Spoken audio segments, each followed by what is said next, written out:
Good evening, and welcome back to the Poe Museum.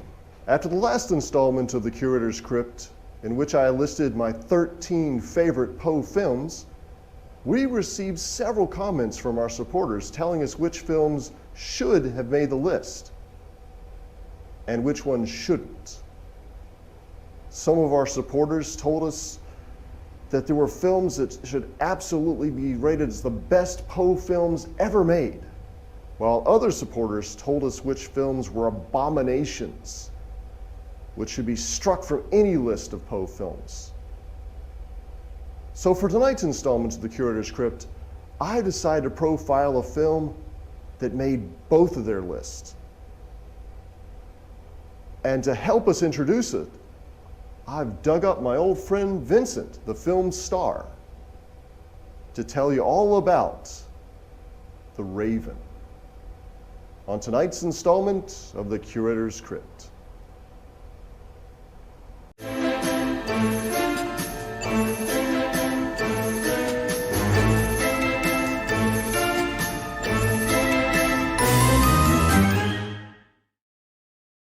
In 1963's The Raven was a horror classic directed by Roger Corman and starring some of horror's biggest stars of the time. Boris Karloff from the 1931 Frankenstein and 1932 The Mummy, Peter Lorre from M and Mad Love, Vincent Price from The House on Haunted Hill, and also a little-known star, Jack Nicholson, making one of his very first films. Now, this is a controversial piece. Some people call it an abomination.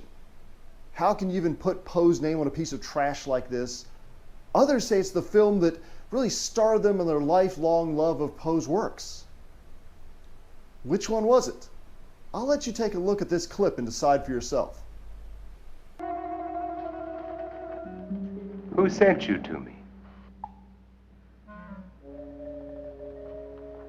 Are you some dark-winged messenger from beyond?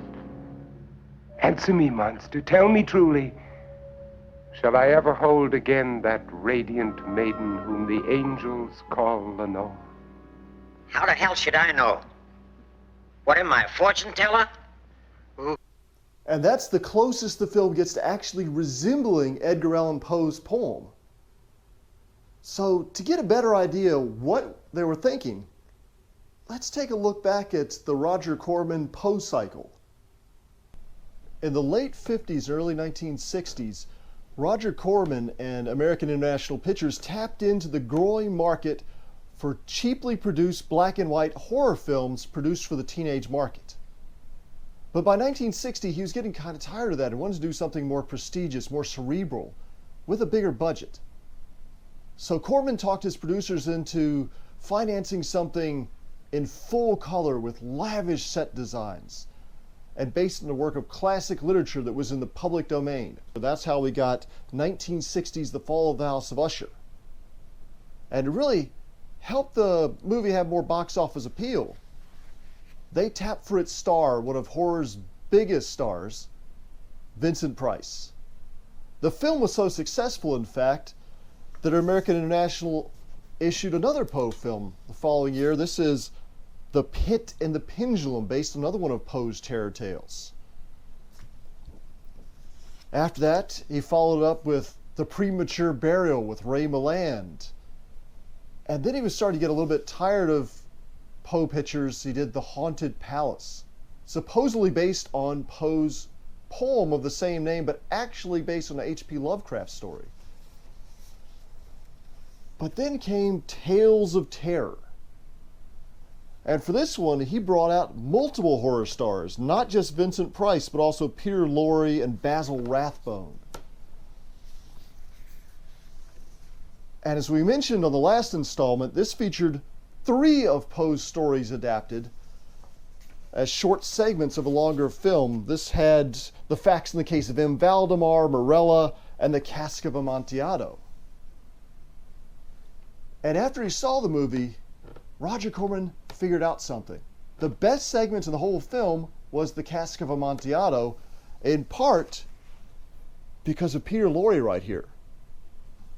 He had trouble remembering his lines and started just improvising. And he added a lot of humor to the story. Before you know it, it's a flat-out comedy.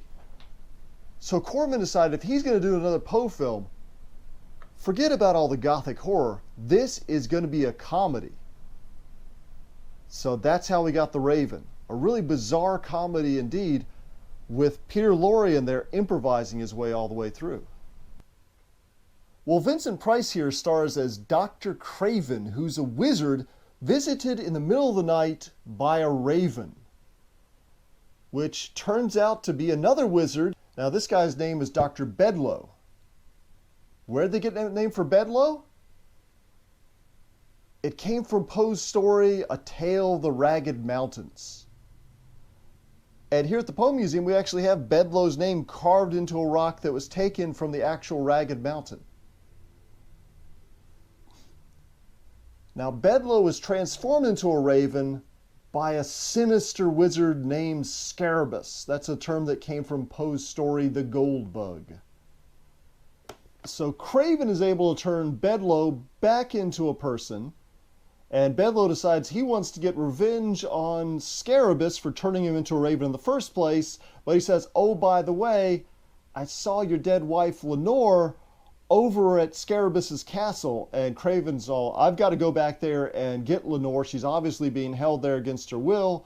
So they take off, and then Craven's daughter says, no, I want to go with you, because even though I'm not actually a wizard, I'm going to help protect you, keep you from getting into trouble. And then all of a sudden, Jack Nicholson pops up, and he's Bedloe's son, and all of them run off to Scarabus's castle. And it turns out that Lenore is already there because she thought she liked Scarabus better because he's got more magic than Craven does. And Scarabus wants Craven's magic, so he holds Craven's daughter captive and threatens to burn her so that Craven will give him the secret to his magic. And then before you know it, they have a big magic offer. They start shooting each other with laser bolts, and they're in chairs flying around the air. Vincent Price by this time was just enjoying it for the ride. Peter Lorre was just making up lines left and right, which actually probably improved upon the script in some places. The script itself was done by Richard Matheson, the author of I Am Legend, and also the one who did some of the other Poe Corman films. So Boris Karloff, a classically trained actor, is just trying to keep up with what's going on. And at this time, Karloff is in his later years, and he's suffering with really debilitating arthritis. So that's why the climactic scene where Craven and Scarabus are having their wizard fight, they're both sitting in chairs the whole time. If you notice, Boris Karloff was in a lot of pain right then, and he was still a trooper, still showing up and getting the job done. So if you want to find out who won the wizard battle, you just have to watch the movie. But you could probably figure it out anyway. It's not exactly a mystery.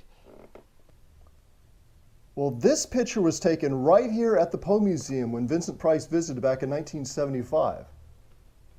And this is the Raven. Price actually criticized it. He said it was too small, but it's the best one we had at the time. And Price, for his own part, really seemed to enjoy doing the Poe pictures. He took a genuine liking to Edgar Allan Poe and to the menacing monster characters he portrayed. He even wrote a collection of his 18 favorite Edgar Allan Poe stories. You want to know which ones were his favorites? Well, why don't you buy the book at poemuseum.org/museum-store. And even today, 60 years after the fact, people still come to the museum telling us that seeing Vincent Price in those Poe pictures inspired their lifelong love of reading. So he must have done something right.